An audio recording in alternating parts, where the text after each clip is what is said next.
A British police officer was found catatonic, his medical records sealed until 2080. His name was Alan Godfrey. He was 26 years old. He drove a marked Panda car for the West Yorkshire Police. On the morning of November 28, 1980, he was searching for a missing herd of cows. He never found the cows. He found something else. And whatever he saw on that quiet road in Todmorden was so disturbing to the British government that they did not just deny it, they buried it. For 100 years. You will be dead before the file is opened. Your children will be dead. This is not a story about what a police officer saw. This is a story about what a government did to make sure no one ever found out. A British police officer was found catatonic, his medical records sealed until 2080. His name was Alan Godfrey. He was 26 years old. He drove a marked Panda car for the West Yorkshire Police. On the morning of November 28, 1980, he was searching for a missing herd of cows. He never found the cows. He found something else. And whatever he saw on that quiet road in Todmorden was so disturbing to the British government that they did not just deny it, they buried it. For 100 years. You will be dead before the file is opened. Your children will be dead.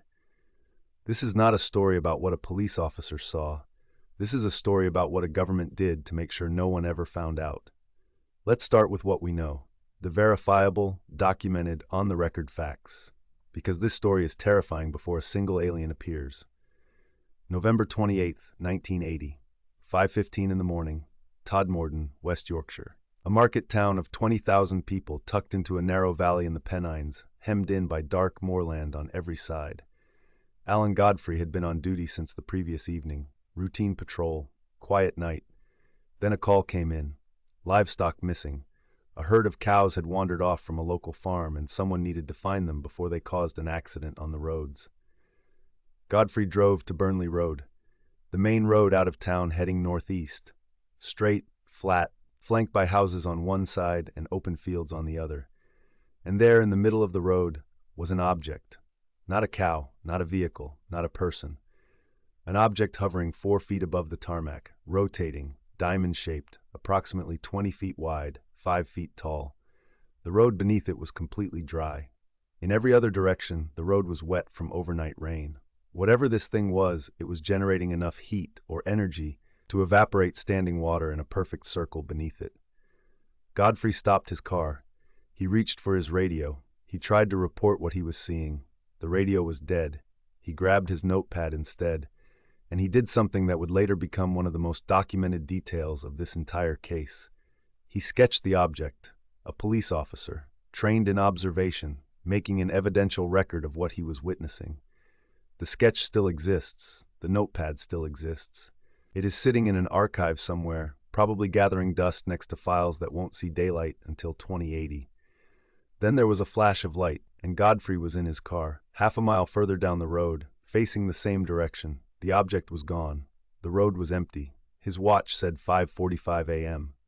30 minutes had passed. Minutes he had no memory of, no experience of. 30 minutes simply gone. He looked down at his boot. The sole had been split, as if by intense heat, or by some force he had no language for. He drove back to the station. And this is where the story stops being unusual. This is where it becomes something else entirely. Because Alan Godfrey reported what he had seen, officially, on the record, in writing, and the British state began to move. Godfrey filed his report with West Yorkshire Police. His supervisors did not laugh at him. That is important. They did not dismiss him or mock him or suggest he had fallen asleep at the wheel. Instead, something happened that was considerably more alarming. Senior officers took his report seriously. Too seriously. Immediately seriously. With a kind of urgency that did not fit the situation of a constable reporting a strange light on an empty road. Within hours, Godfrey was interviewed by officers he had never seen before. Not his supervisors, not the CID men he knew from the station. Strangers, men in plain clothes who asked very specific questions. Not "what did you see" questions. Precise questions. Technical questions. About the object's rotation speed. About the exact dimensions. About whether he had felt any physical sensation, whether he had smelled anything, whether he had heard anything before the flash. Questions that assumed a framework, a vocabulary, a prior knowledge of whatever this thing was. Godfrey answered everything. He cooperated fully. He was a police officer. Cooperation was his instinct. Then they sent him for a medical examination. This is the part that should be printed on the front page of every newspaper in Britain, because the medical records from that examination, from a routine post-incident check on a uniformed constable, were classified, sealed. Given a restriction period that would not expire for 100 years. 100 years. Think about what gets sealed for a century. War crimes, intelligence sources whose exposure could destabilize governments, names of informants whose lives depend on anonymity, nuclear secrets, not the medical records of a constable who reported a strange light on a road in West Yorkshire. The standard classification period for sensitive British government documents at the time was 30 years. Controversial documents sometimes received 50. 100 years is reserved for a very specific category, a category the government has never publicly defined, a category that appears to mean we cannot let anyone who was alive when this happened ever read it. They were not protecting a source. They were not protecting a method. They were protecting a fact. Now here is where it gets worse. Because Alan Godfrey was not alone on Burnley Road that morning. Not entirely. 45 minutes before Godfrey encountered the object, a separate report came in from 5 other witnesses across the valley. 5 people, at different locations, describing a large, bright light moving erratically over the moors. 2 of those witnesses were police officers from a neighboring division. Their reports were logged, and then their reports were removed from the public incident register. Not misfiled, removed. The officers who filed them were separately interviewed, and in the months that followed, both of those officers quietly transferred to different postings, different towns, different forces. One of them, according to researchers who tracked the case in the 1990s, refused to discuss what he had seen for the rest of his working life. Not because he was embarrassed, because, he implied to at least one investigator, he had been told not to. There is no official record of that instruction existing. There is no memo, no formal order. There is only the behavior of men who once had voices and then suddenly did not. But let's go back to Godfrey. Because the cows matter. Everyone forgets the cows. The herd that Godfrey had been searching for that morning, the missing cattle that initiated the entire patrol, was found later that day. In a field that was completely fenced, a field whose gates were locked, a field that the farmer confirmed he had checked the previous evening and found empty. The cattle were standing in the center of the field, calm, uninjured, facing the same direction. There were no tracks in the mud around them, no marks from hooves entering the field, no broken fence, no forced gate. The cattle were simply there, as if they had been placed. The farmer reported this. His report was taken. His report does not appear in any subsequent investigation summary. 3 weeks after the incident, something else happened. Something that does not appear in any official timeline but is documented by journalists and researchers who interviewed Godfrey directly in the years that followed. Godfrey began to experience what he described as intrusive recollections. Not dreams, not nightmares, flashes of imagery that came without warning. A room, a figure, a sensation of paralysis. Details he had no conscious memory of, but that appeared with the specificity of real events. The split boot, the dry circle of road, the 30 missing minutes. His supervisors referred him to a department psychiatrist. The psychiatrist recommended hypnotic regression. This was not fringe medicine in 1980. It was a legitimate clinical tool used in trauma cases and witness interviews. Godfrey agreed. The regression was conducted, recorded, and transcribed. What Godfrey described under hypnosis was detailed, specific, internally consistent across multiple sessions. He described being inside the object, a room. A figure he described as tall, with a beard, wearing a robe, almost biblical, he said, almost like a projection of something his mind was using as a frame. Smaller figures moving around him. A medical examination. Paralysis. He described these things with the effectless calm of someone reporting a traffic accident. Not with hysteria, not with performance, with the precise, sequenced recollection of a man trained to observe and report. The transcripts of those sessions exist. Researchers have seen portions of them. The full transcripts are among the materials that will not be publicly available until 2080. Now, here is the question that should keep you awake tonight.